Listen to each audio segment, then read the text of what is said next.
Chapter 4: The Language of Spiritual Healing. Not long ago, I talked with an Orthodox minister who had just finished reading my book, Practicing the Presence. He had enjoyed it very much, found it challenging, but he added that the language and some of the terms used were new to him. Certainly, it is true that, to the reader untutored in mysticism, some terms are incomprehensible. But it must be remembered that mysticism, like every other field of study, has its own specialized terminology. Spiritual healing, as taught in the Infinite Way, is built around a few words. Before we go on to consider these words, let me explain briefly what the Infinite Way is. It is a spiritual teaching consisting of principles which anyone may follow and practice, irrespective of his religious affiliation. The Infinite Way reveals the nature of God to be one infinite power, intelligence, and love, the nature of individual being to be one with His qualities and character, expressed in infinite forms and variety, and the nature of the discords of this world to be a misconception of God's expression of Himself in His universe. These are universal principles based on the message of the Master, Christ Jesus, who taught that man can realize his oneness with God through conscious communion with God, thereby bringing about peace on earth, harmony, and wholeness. In this new language of spiritual healing, the first and most important word that must be understood is the little word as, an understanding of which eliminates forever all sense of duality. God is manifest as individual being. If God is manifest as individual being, there is not God and man. There is not God and you. Therefore, there cannot be a person going to God for something. During the years when I was devoting my time exclusively to the healing work, as patients came to me, I learned not to see them as human beings, nor to look to a God to patch them up.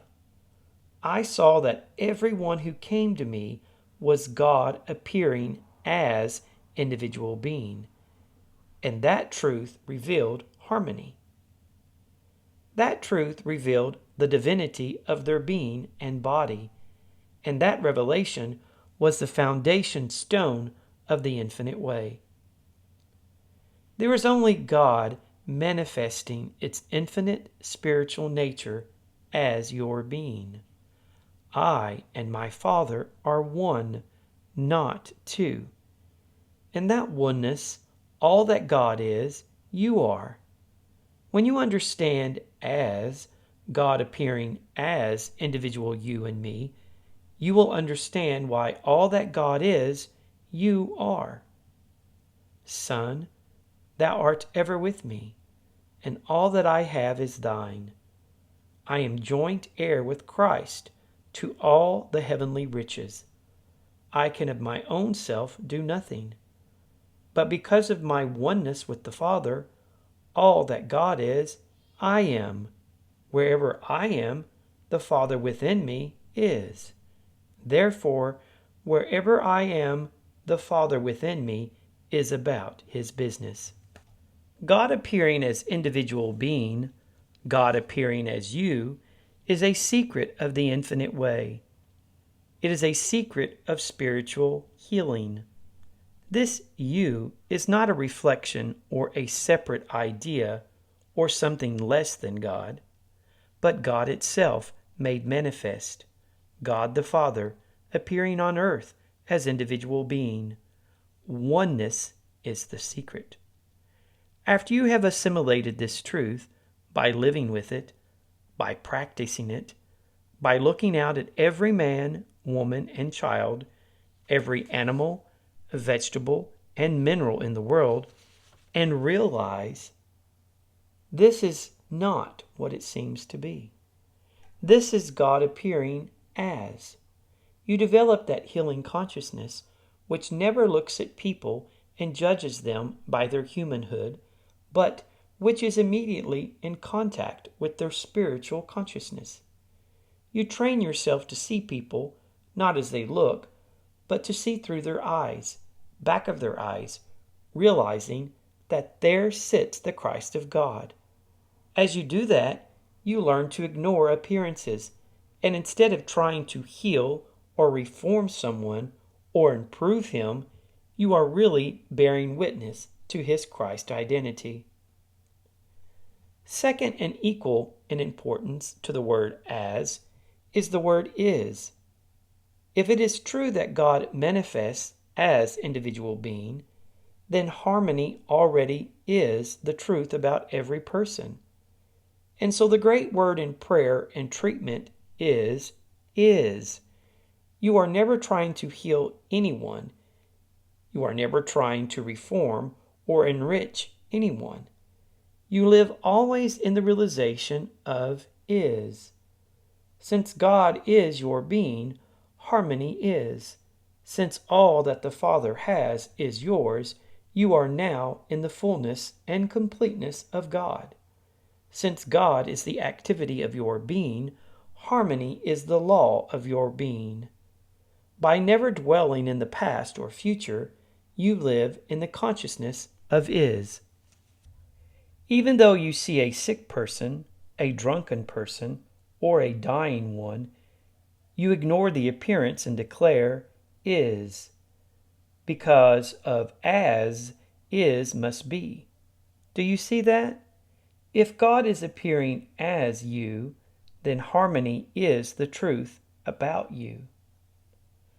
The most powerful word in the vocabulary of prayer is the verb is. Harmony is. God is. Joy is. Peace is. Abundance is. Omnipresence is. In the presence of omnipresence, is there anything to be healed, changed, reformed, overcome, or destroyed? You look at every appearance, but you do not permit yourself to become disturbed by any one of them. Your eyes may bear witness to somebody's illness, poverty, or sinfulness, but Spirit tells you, no, this is God made manifest. This is the very incarnation of God. Therefore, harmony is true, regardless of what my eyes see or my ears hear. Spiritual healing demands a developed consciousness.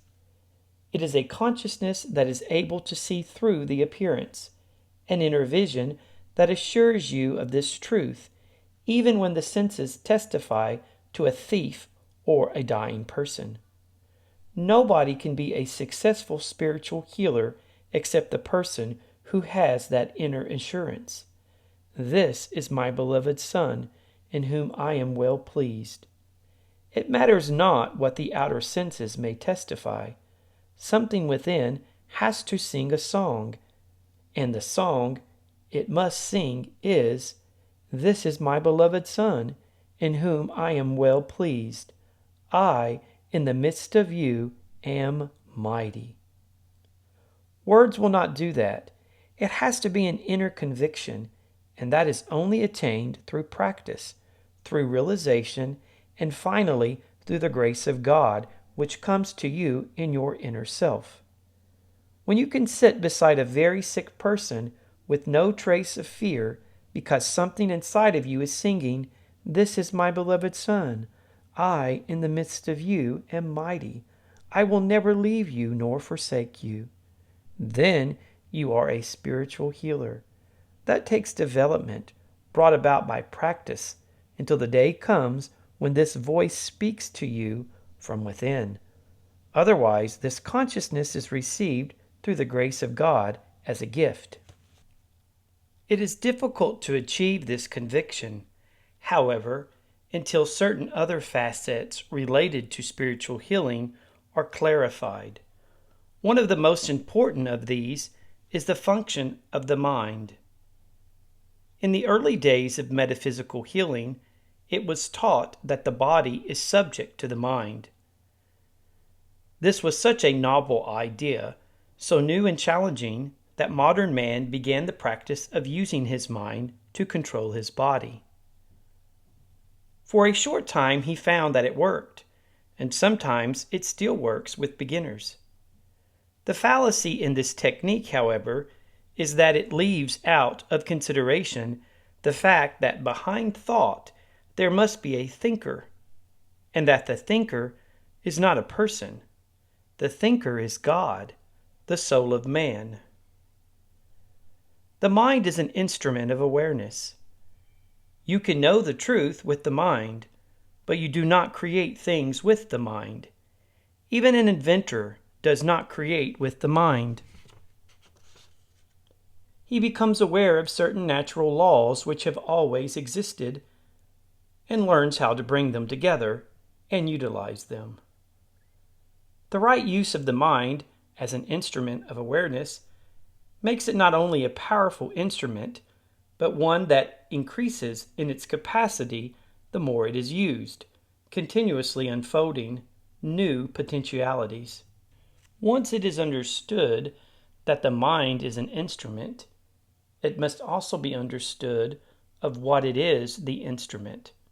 Because to be an instrument, there must be something governing and controlling the instrument. Unfortunately, most people have never found the center within, which can effectively control the mind. In mental science, students who try to control the mind by willpower or by changing their thoughts usually discover that the mind cannot be controlled by man and often end up in a worse condition than when they started, making nervous wrecks of themselves. The mind is an instrument for something higher than itself. That something is yourself, your true identity. And when it governs the mind and controls it, you will find yourself at peace, perfect peace, a peace that passeth understanding. You will have a correct picture and a good example of the proper use of the mind if you can recall some photographs you may have seen of Thomas Edison. Almost always Edison is pictured with his hand up to his ear in an attitude of intense listening. Those who worked with him in the laboratory have recounted story after story of how he would give them an experiment to work on, which they would carry out as far as they could, and then they would call upon him for assistance. Immediately, Edison's hand would go up to his ear. He would listen and then give directions as to the next step. Let me point out the difference between attempting to use the mind as a creative faculty and using the mind as an instrument of awareness. If I were operating on the level of mind or thought, I would close my eyes and affirm over and over again, your body is well. Your body functions normally. Your body responds to this truth that I am knowing. And in all probability, there would be some healing and some benefit derived from such practice. As a matter of fact, in the early days of metaphysics, there were remarkable healings. Actually, however, it was never the full truth that the mind of one person could control the body either of himself or of another person. It was one of those on the way to getting there places. It was a stopping place, a higher level than believing that the body, in and of itself, contains the issues of life.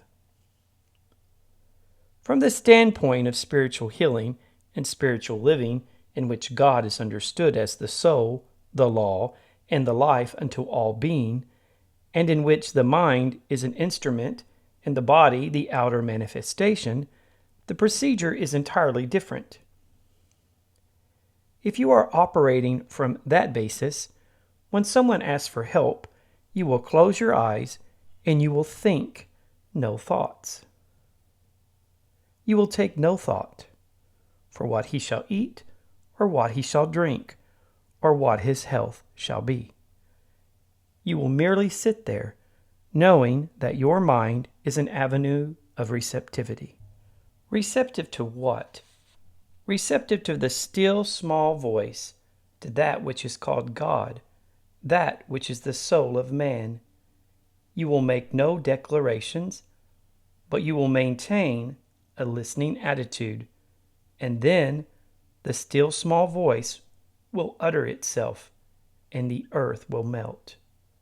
In the silence in which you have become almost a vacuum, a listening vacuum, always attentive, never sleepy, never tired, never lagging, but always awake, alert, waiting for the visitation of the Christ.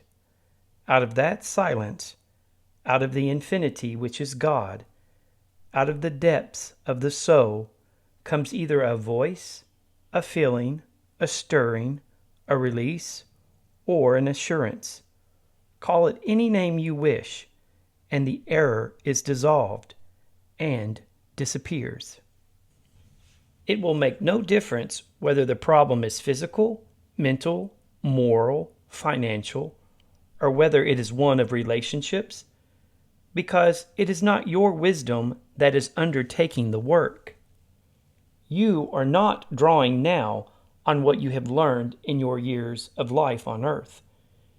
You are holding yourself completely receptive to that which created you in the beginning and which knows the destiny of every person. And when you let it voice itself, you will be back where you belong, which is under the jurisdiction of your Heavenly Father, under the government of that He who knoweth your need before you do, He whose good pleasure it is to give you the kingdom.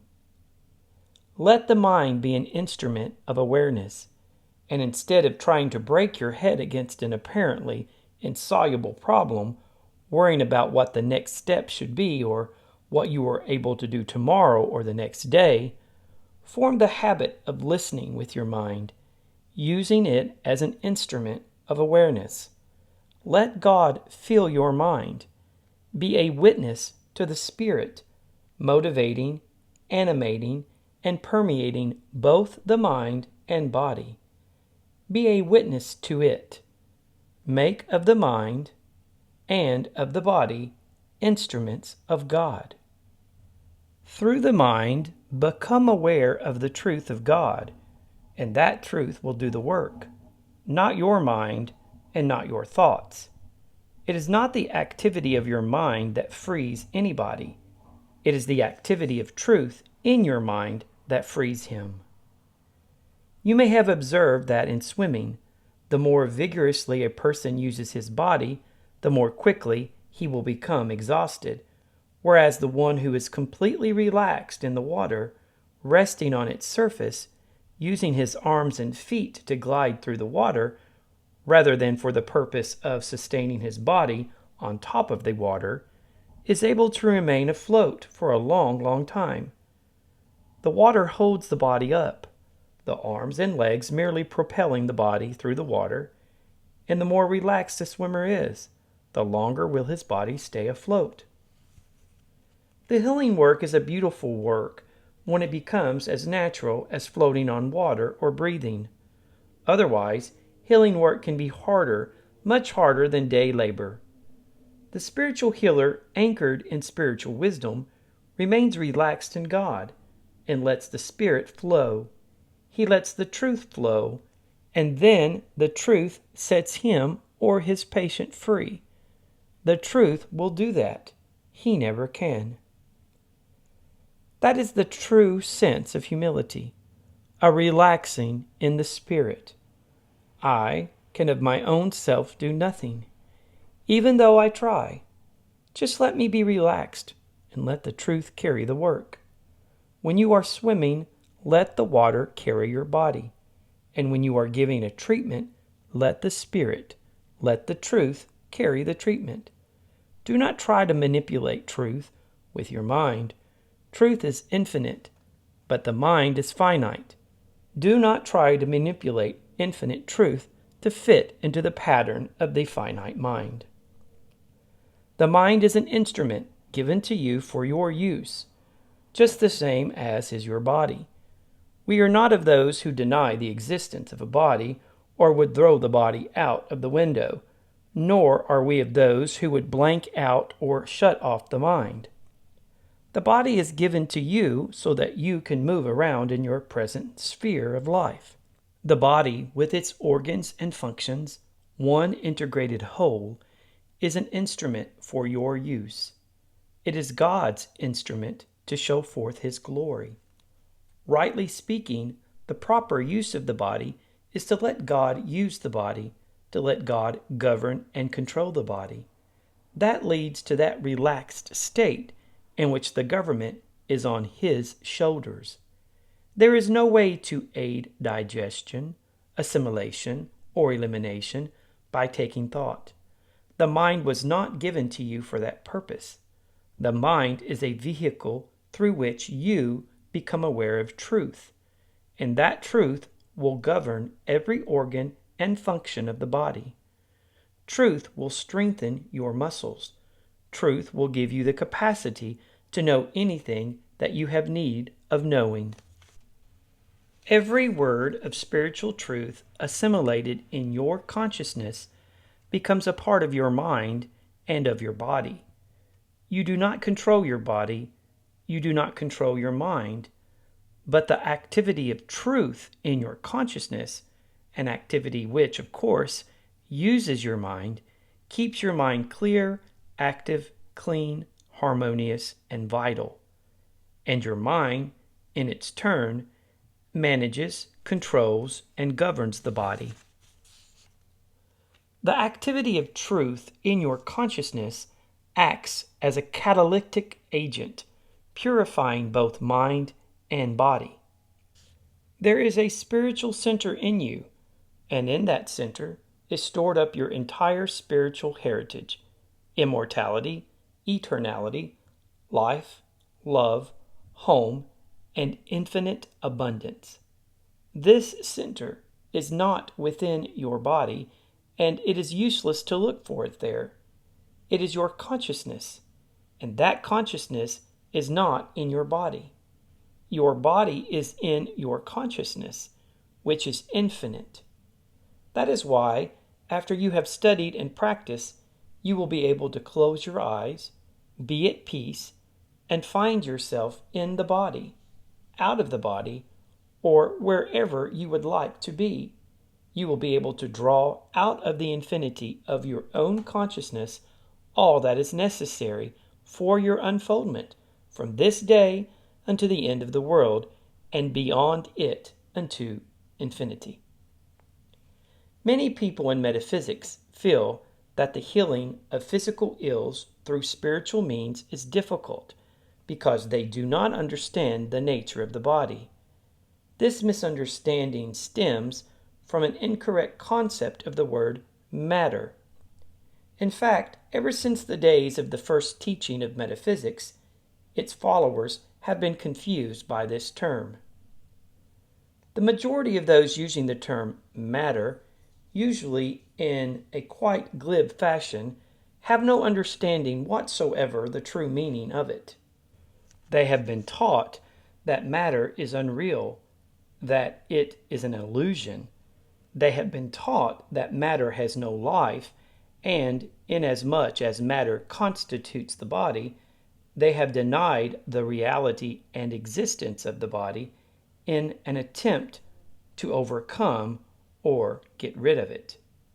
How can matter be unreal when it cannot be destroyed?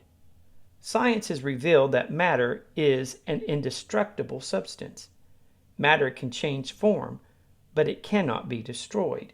It can be reduced to molecules and then to atoms, and when it has been resolved into atoms, what is left? Energy. Matter has not been destroyed by reducing it to its essence. Matter has only changed form. There is no way to destroy matter because matter is indestructible. Actually, the substance of matter is mind. Matter is mind appearing. Mind made visible as matter. Water, for example, can change to steam or to ice, but in the process of change, it has not been destroyed. In fact, it weighs just as much in one form as in another. A glass tumbler can be reduced to splinters. It can be dissolved from human sight, but its component parts cannot be destroyed. In the laboratory, the technician can prove that it has existence and that that existence has weight. If matter is indestructible, how then, you may ask, did this belief that matter is an illusion come about? The earliest recorded revelation as to the illusory nature of that which we see, hear, taste, touch, and smell is attributed to Gautama the Buddha. On the basis of his revelation, he and his disciples did miracle healing work. His later students, however, misunderstood the word Maya, or illusion, and they interpreted illusion as something external to their being. When metaphysics was first given to the world in the last century, it was taught that our senses testify erroneously. Unfortunately, instead of holding to that, metaphysicians began to teach that everything existing in the external world is an illusion, including the body. But this world is not an illusion. It is the concept we entertain of it that is the illusion. Spiritual healing is based on the premise that sin, disease, and death have no externalized reality. They exist only as illusory beliefs or concepts. But matter is not unreal. The body is not unreal. This world is not unreal. This world is beautiful, immortal, and eternal. This world will never be dissolved, but our concepts of it will change, just as our concepts of body change. Every adult will have to admit that he outgrew his concept of an infant body and put on a child's body. He outgrew that and took the body of a youth. And later he discarded his youthful body when he grew to the stature of maturity. Furthermore, as he progresses on the spiritual path, he will entertain a more spiritual sense of body. But never will he have a more spiritual body than he has now. Probably more fun is poked at metaphysics and mysticism because of their use of the words real, unreal, reality, and unreality than for any other reason. Metaphysicians are often ridiculed because some of them use such expressions as "it is unreal" or "it is untrue." Two cars collide head-on and scatter themselves and those in them all over the scenery, and the metaphysician comes along and says, "Oh, it's unreal. It isn't true. It never happened." Can you blame the world for ridiculing such statements? The world does not understand the metaphysical meaning of the words untrue or unreal, and the sad part is that very often the metaphysician using these same words does not understand the meaning of them either. In the work of the Infinite Way, the words real or reality pertain only to that which is spiritual, eternal, immortal, and infinite.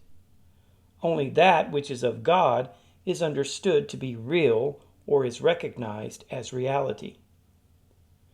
With this definition of reality in mind, it should be easy to grasp the statement that we cannot see, hear, taste, touch, or smell reality. The words unreal and unreality pertain to anything, whether to our sense harmonious or inharmonious. That is not permanent. It is at this point that the metaphysician usually makes his mistake. As a rule, when he sees a healthy person, or what he calls a good or moral person or a normal, healthy, harmonious situation, he is likely to think of that person or situation as real. But when he sees the sick or sinning, he calls that unreal. Such an interpretation is invalid in the light of the philosophic meaning of these words. Reality pertains only to that which is spiritual, is of spirit, soul, God, and therefore must be spiritually understood. It requires the faculty of the soul to behold reality. Reality pertains only to that which is discerned through an inner awareness. Jesus referred to this as, "Having eyes, see you not, and having ears, hear ye not." In other words, there is that which must be seen and heard with the soul faculties. When we speak of sin and disease as unreal, we do not mean that they are non-existent. We are not just fooling ourselves and using our imagination and saying that they are unreal or untrue, but if a person has had ingrained in him from infancy that the material is the real and the material body the whole, then to him the disease is existent. When sin, disease, and death are called unreal, it is not a denial of the so-called existence of these things. It is a denial of their existence as a part of God or reality. Do you see the difference between these two statements? In the realm of the real, the kingdom of God, the discords of sense have no existence. That, however, does not change the fact that we suffer from them. The unreality of it does not lessen our pain or remove our lack or limitation, because, to our sense of things, we are suffering from them. The beginning of wisdom is the realization that these conditions need not exist. Freedom from them comes not from seeking relief from God, but through seeking God and rising to that dimension of life in which only God is. There is not freedom from discord. There is not freedom from sin, false appetites, or desires. There is not freedom from poverty. There is only freedom. Freedom in God, freedom in spirit. In filling yourself with the Spirit, you will find that spiritual law will operate in your experience in terms of all your needs. That is how the healing, even of the body, takes place, not because God thinks in terms of a sick physical body, nor even of a well physical body, but because as you rise above the concepts of the physical into the realization of the spirit, your consciousness is transformed and shows forth harmony in a language and a form you can understand. Never, never use such statements as, "Oh, it is unreal," or "it is untrue," or "it never happened," unless you understand that what you are talking about is unreal and untrue and never happened in the spiritual kingdom. With that distinction in mind, you can accept the premise of the spiritual healing ministry that all sin, disease, lack, and limitation are unreal and that they are no part of reality. The Master saw the unreality of power, evil power, when in response to Pilate's threat, "Knowest thou not that I have power to crucify thee and have power to release thee?" He answered, "Thou couldst have no power at all against me, except it were given thee from above." Jesus recognized all the temporal power Pilate had, but he knew that in his own consciousness of reality, temporal power could not be exercised, nor could it operate. Again, when he was arrested, instead of resisting, he healed the soldier whose ear had been cut off by Peter. And later, on the cross, "Father, forgive them, for they know not what they do." He saw right through this human activity. saw it as unreal, that is, as not a part of the eternal, the immortal, and the forever lasting. It was this spiritual discernment which enabled him to come forth from the tomb. To his illumined spiritual consciousness, there was no power in the crucifixion. This same illumined spiritual consciousness, this Christ consciousness, is here and now. And it is this consciousness which enables the spiritual healer of today to heal the sick and the sinning. It is the conviction that all forms of evil are unreal because they have no power to perpetuate themselves, no power to maintain or sustain themselves in the face of spiritual truth. Honor God in the realization that the spiritual kingdom is intact, and that whatever comes to your attention in the form of sin, disease, death, lack, or limitation is no part of reality, no part of the kingdom of God, and therefore has no witness, cannot stand, and has no substance or law to maintain it. Let us assume that you have caught at least a glimpse of the underlying premise of spiritual healing, which is that God appears as, and that sin, disease, and death are unreal because they are no part of God and have no existence in a consciousness elevated to spiritual awareness. Now let us go on to consider certain other terms frequently used in the healing ministry. As a rule, disease is spoken of not as disease, but as a claim. For example, consumption, cancer, or paralysis is referred to as a claim, a belief, or an appearance. You may ask as you read this, does changing the name do anything? Yes, it does, because the healing work is an activity of consciousness, and unless these subtle phases of the healing ministry are clear to you, there is no activity of truth in your consciousness to bring about healing. Let me illustrate this. If you were traveling on the desert and saw, as is often the case, that the road ahead of you was covered with water, and if that were your first experience in the desert, you would automatically stop your car because obviously you could not drive through a sea of water. Your first thought would probably be, what shall I do? How will I get through that water? How can the water be removed from the road? You look around and do not see any help. Then you look back again at the road, and if you look long enough, intently enough, you awaken to the fact that there is no water there. What you have been seeing is a mirage, an illusion. You smile, start your car, and go forward. As long as you were seeing water on the road, you would sit there, helplessly waiting for that water to be removed.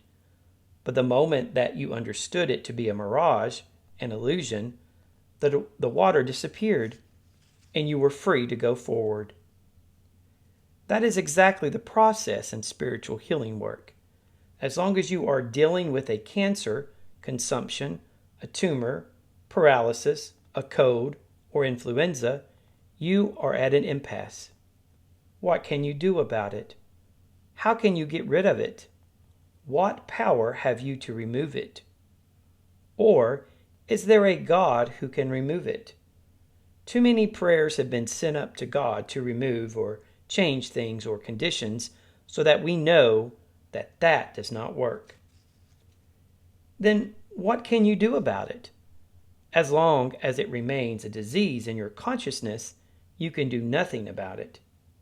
When, however, through illumined consciousness, you come to see that it does not exist as disease, but that it exists only as mirage or illusion, then you have taken the first step in healing. Actually, healing is not difficult, regardless of the name or nature of the disease, if disease and sin become unreal in your consciousness. Strangely enough, one type of disease can become unreal in a person's consciousness, and he still might continue to have difficulty seeing the unreality of another form of disease. One of my early experiences in spiritual healing illustrates this point. At that time, I was asked for help in a case of tuberculosis in which the patient, a young woman, was already being cared for in the death shack, a place provided for those who were expected to pass within the next few days and where they were given good care but were completely isolated from the other patients. From the beginning, it required constant alertness. It took 13 weeks of continuous work, hours and hours a day, before the doctors reported any significant improvement. And it was 13 months before she left the sanatorium completely restored in health. To this day, she writes to me every Easter, Christmas, and Thanksgiving, always with the same story, that the only reason she ever goes to bed is to sleep. There is no sickness, and has not been from that time to this. The work that I did with her in that long period of time remained so indelibly impressed on me that every case of tuberculosis that has come to me in the years that have followed has been healed with the exception of one. The point I am trying to bring out through this experience is that healings take place, not through the intervention of some God, but through arriving at a state of consciousness in which sin, disease, and death have no reality. A consciousness which no longer battles these forms of discord and no longer tries to get rid of them. Our attitude toward them is the same as our attitude toward the water on the desert after we have discovered that it is not water, but an illusion or mirage. As long as disease is a reality to you, as long as you believe that fevers must run their course, or that they must be brought down, or that tumors must be reduced, or as long as you believe that the disease must follow some kind of a physical pattern, you are not in spiritual healing, even though to some extent the spirit may have been brought into the picture. Complete total spiritual healing is the non-recognition of the reality of the condition. It is a state of your consciousness or mine or the practitioner's consciousness in which God is so real and the works of God, the Word of God, the universe of God, and the man of God are so real that it is fantastic to believe that such a thing as disease of any kind could exist in God's universe. The successful healing ministry is based, first of all, on the reality of God and the reality of God's creation, whether appearing as man, body, or universe, and in the second place, on the realization of the unreal nature of what is presenting itself to us as a sick or sinning person, as disease, or as undesirable habits. Let us understand the correct meaning of the terms real and unreal, their meaning in a spiritual sense. In other words, realize that whatever you behold through the physical senses is but a mirage, which can be likened to the water on the desert. When you are able to do this, you will immediately translate illness into health. In fact, when you begin to discern spiritually, you will see something in everything around you. In flowers, clouds, stars, sunsets, sunrises, something greater than the human mind can grasp. Behind every externalized form, there is always more than the human mind or eye can comprehend. When you see with spiritual vision, you behold the man God made in his image and likeness. And it is this ability to discern reality which brings out healing.